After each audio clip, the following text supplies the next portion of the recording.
Hello, I'm Richard Bryant, Executive Director of the Mary Bell and Sebastian P. Musco Center for the Arts at Chapman University, here in Orange, California.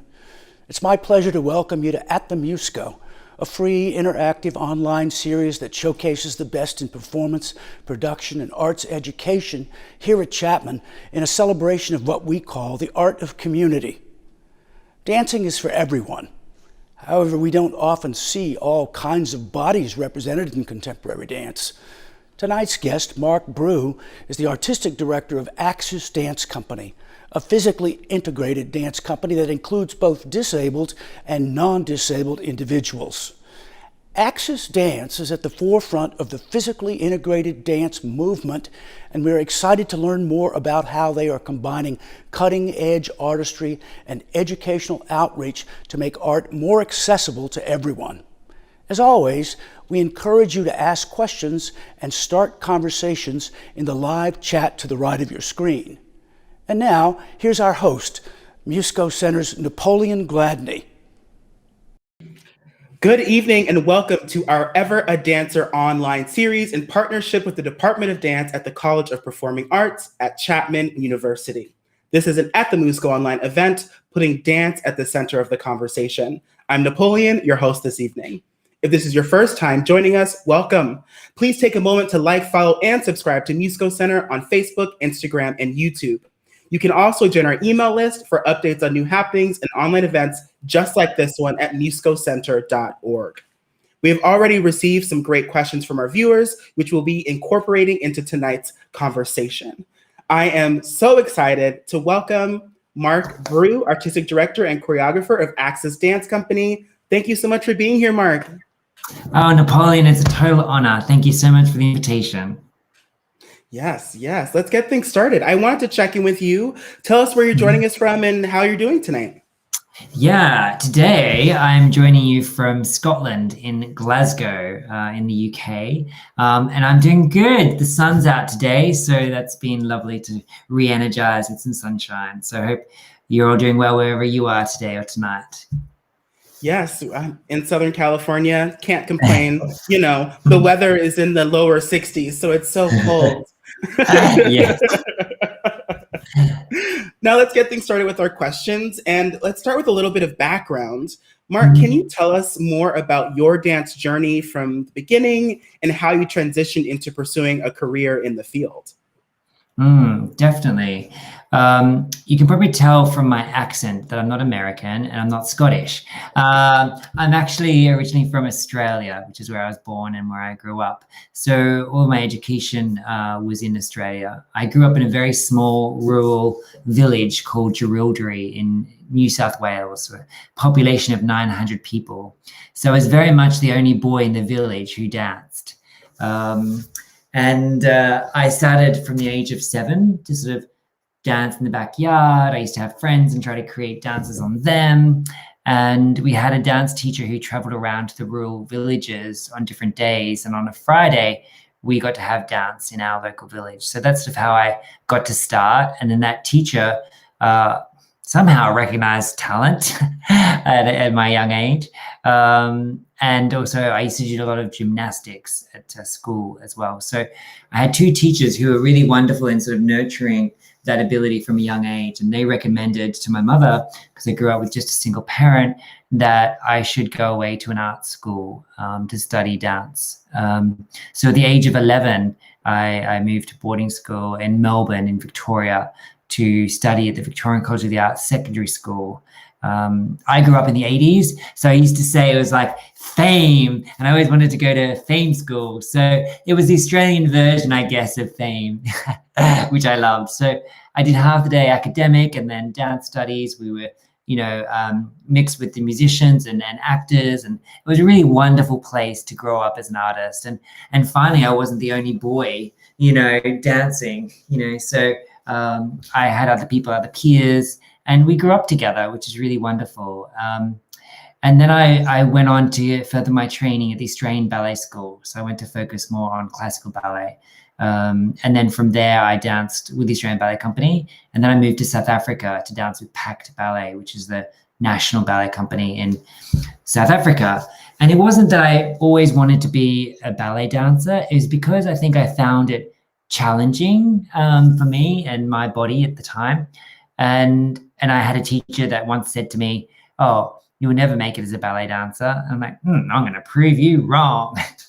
So I did. But when I was living and working in South Africa, one Saturday afternoon after ballet class, 3 friends and myself jumped into a car and headed towards a game reserve to go bushwalking, as you do in South Africa. And when we were on the freeway, the motorway, a drunk driver apparently came down the off-ramp of the freeway on the wrong side of the freeway and hit our car head on. So I was involved in a car crash in 1997 it was, and I was left paralyzed from the chest down, and my 3 friends unfortunately were killed in the car accident. So as you can imagine, being a dancer, my whole world was about my body. And then I woke up in a hospital bed, paralyzed initially from the neck down. So I have a spinal cord injury in my neck, C6, C7. So that began sort of a new journey in my life. And once I was safe to travel and had all the necessary operations and so forth, I was transferred back to Australia to go through rehabilitation, which took about 4 to 6 months. And as you know, my world was all dance. I grew up in a very traditional dance form and traditional dance training. So when I was training, I was never told, or I was never exposed to anybody else with a disability dancing. So the thought of me dancing didn't initially jump into my mind, but I did know that I was still Marc Brew. I was still a dancer, and I still wanted to express myself through movement, because that's where I had my confidence in, and that self-expression was to be on stage and dancing with others. And thankfully, I, of course, had lots of good friends who were also dancers. So when I was ready, I then started getting back into the studio and exploring how I could move using a wheelchair, out of my chair, on the floor, doing partnering work. And then I just realized, that for me, dance wasn't about being on 2 legs or having wonderful, extensions and beautiful turnout. I mean, they're wonderful things to have, but that's not what dance means to me. Dance was about expressing myself through movement and through my body. And yes, my body has shifted and changed, but I still have a body, so with this body, I dance. And that sort of trajected me on the journey of continuing my career and sort of paving my own path of being a disabled dancer and choreographer. And then I started researching other integrated companies that work with disabled and non-disabled dancers. So I found out about Access and also Infinity Dance Theatre in New York. And then I did some work in London as well with Can Do Go Dance Company. So so I started exploring those options, and before I knew it, I was back dancing again. Oh, that's amazing. Which is like the whole point of this series and this conversation, to speak to we are ever a dancer, right? It is always a part of us. It is always a part of our identity, no matter where we are in our journey and no matter what it looks like or what it may feel like. That changes, but we are always at our core, that dancing being, and we have the breath and the life to do so. So do it. And whose choice is it to decide what it means to be a dancer, right? I think it's all of our choice. So I think that's so amazing, Marc. Yeah. Dance has taken you all around the world. And can you speak about dance's ability to cut across communication and cultural barriers? Oh, that's one thing I love. Dance is a language, it's a movement.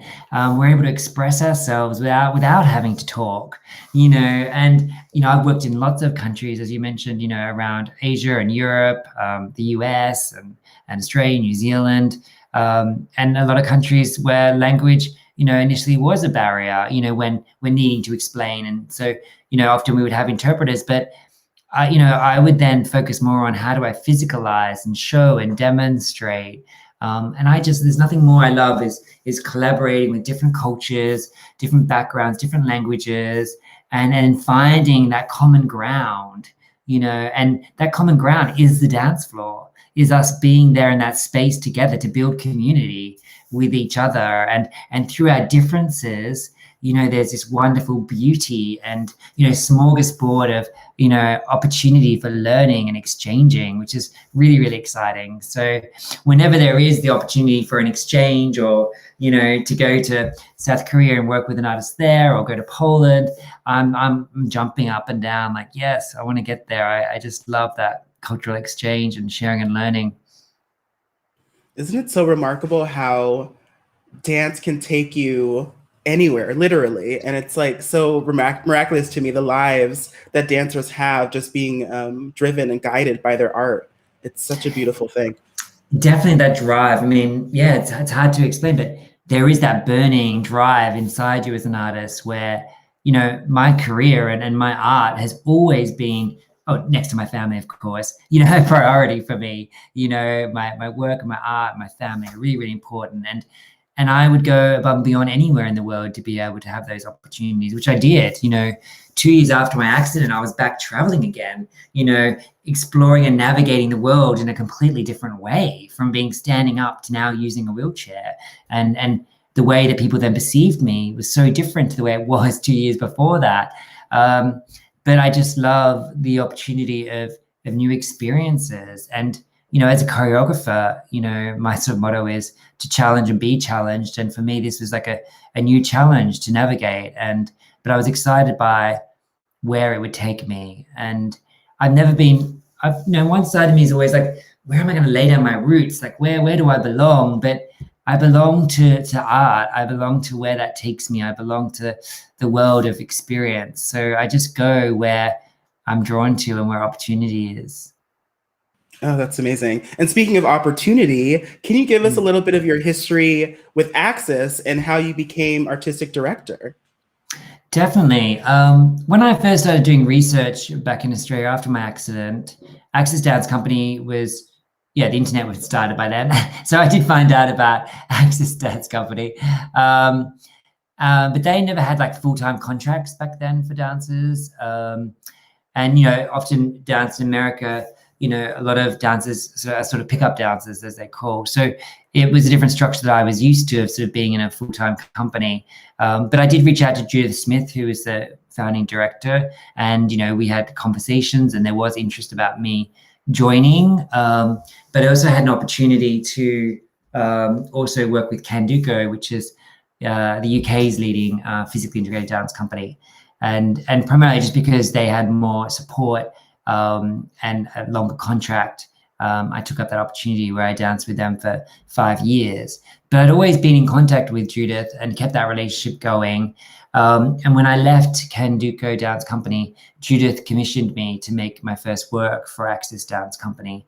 And that was in 2001 was the first work that I made for Axis Dance Company. And that was a piece called Full of Words. And that was my first piece. And I just fell in love with the dancers. I just felt there was so much passion and electricity and excitement. And we created I thought it was a really wonderful piece together. And then that relationship continued. And then I was then asked to come back and make another work called Divide. I was also then invited back to sort of be a guest teacher and tour with the company. So in a way, I felt like Judith was sort of sculpting me sort of into this position and trying to build that relationship as we were going. And then in 2012, Judith did call me up and see whether I'd be interested in taking over as artistic director. And I was very honored to be asked. And, I had such a wonderful time working with the company that I said yes. But that current time, things didn't turn out just due to life and all of those things. But then the opportunity came up again, and Judith asked me again. And I was then in 2017, took over as artistic director of Axis Dance Company. Thank you so much for that background, Marc. What is so important to you about Axis, and has that importance become even more urgent as we continue to face the challenges of COVID-19? Yeah, I mean, what jumped straight to my mind, and one thing I fell in love with Axis about, is its dedication to its community, to the disability and dance community, and bringing people together. I really loved when I first made my work full of words with Access, and going to the show and seeing opening night and just seeing, the first, 10 rows just full of people with disabilities and their friends and their partners. And I think, that has always been really important for Access, is to connect with the community, not just through our performances, but also our engagement and outreach work that we do extensively when we tour, and also at home in Oakland, California, where we're based. But even more so now, since last year with COVID-19, has been about what does our community need and how do we support our community during this time. So we were actually very quick to navigate to sort of going online with a lot of our classes and workshops. And I will be the first to admit, we didn't have the skill set to know how to do that. So a lot of it was learning sort of as we were going, and really wanting to ensure that our classes and our engagement opportunities that were online were accessible. So it's been a lot of trial and error and learning as we go. But what I've loved is like our community has come together for these classes, for these workshops. And if anything, we're connecting more with people, because a barrier in the past with our classes and workshops has been people have had to get to that location. And so getting there is a barrier. So now, people who have had, previous health conditions and possibly couldn't leave home before COVID-19 have access to our classes and workshops now, and actually a whole range from different companies, which is absolutely wonderful. But our focus is definitely on these classes being accessible. So looking at, captioning, audio description, and ASL interpretation as well. So just making sure that we hear what our community's needs are and addressing those. But bringing people together is definitely the strength of Access and that sort of empowerment of people together. Speaking to barriers and community building, how do you define accessibility, and what are some ways Access educates and advocates for a more inclusive and accessible world? Good question. Whenever I think about accessibility, and having true sort of inclusiveness to everybody, it is about assessing, yourself, your organization, about what are those barriers, what are the barriers that are preventing people to have access to your information, to your classes, to your performances, and then trying to remove those barriers and working with your community and people who are specialized in that field, or, your constituents, to have those conversations like, what can we do better? And even on our website, we have a clear invitation. We are aiming to dance for all bodies, but if we can do things better, please let us know. And I love that people do come and tell us, this could be better. And that is definitely our focus. And we do the best that we can, but we're not perfect. But we do learn from that. And I think accessibility and removing those barriers, just creates more of an inclusive world that, we all should be living in. So, and in regards to our education and advocacy work, our founding director, Judith Smith, really had a focus in her own personal mission to really advocate for disabled people and people of diverse communities, which is really embedded in our organization. So now I sort of see it as like, it doesn't need to be a separate pillar. This is overarching in all of our activities, whether it be performances, whether it be education outreach, that we are continually advocating for disabled people and people of diverse communities to have access to dance and dance training. And another way that we do that through our training is we have a teacher training that we do every year. We have a 3-day teacher training in Oakland as part of our summer intensive, which is the first week in August.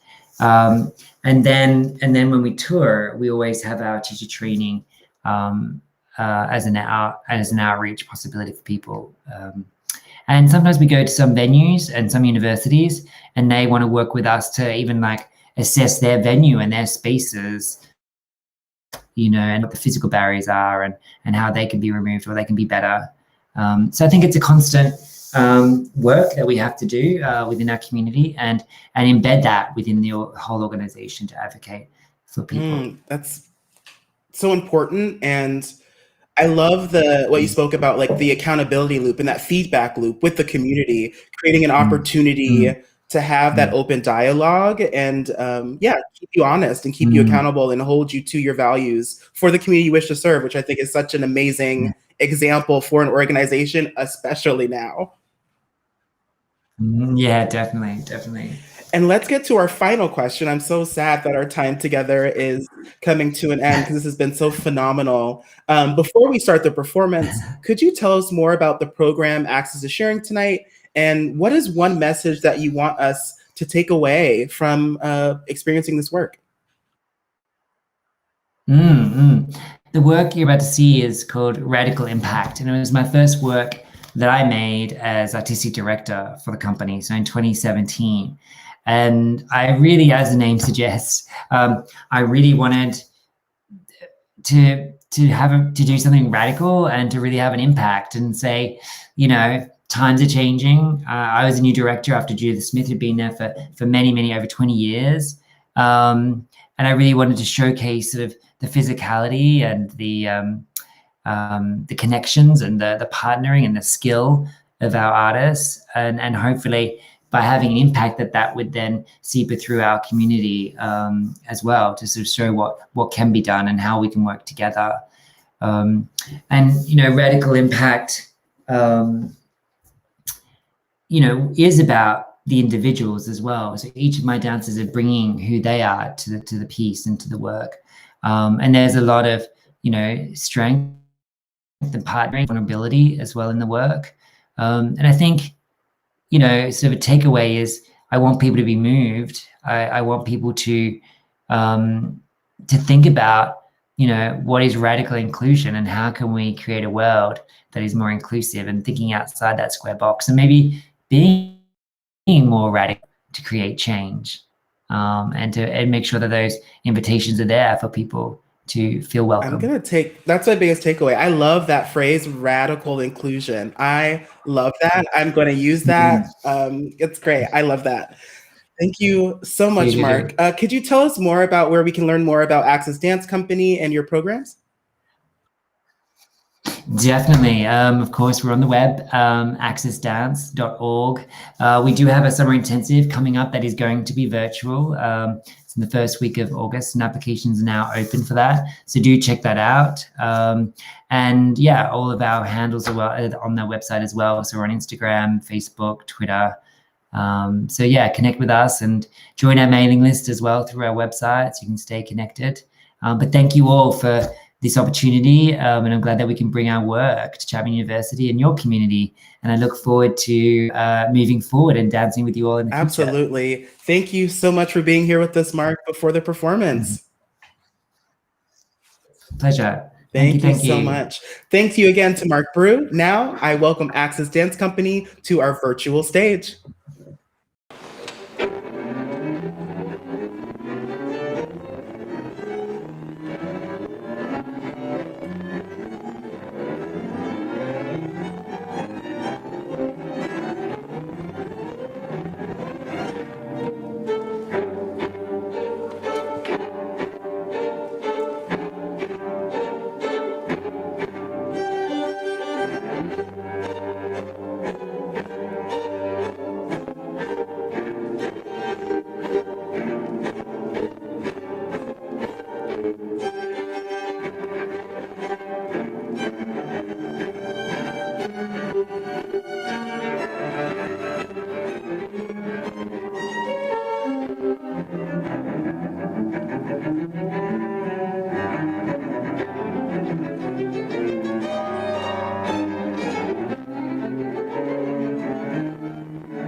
you.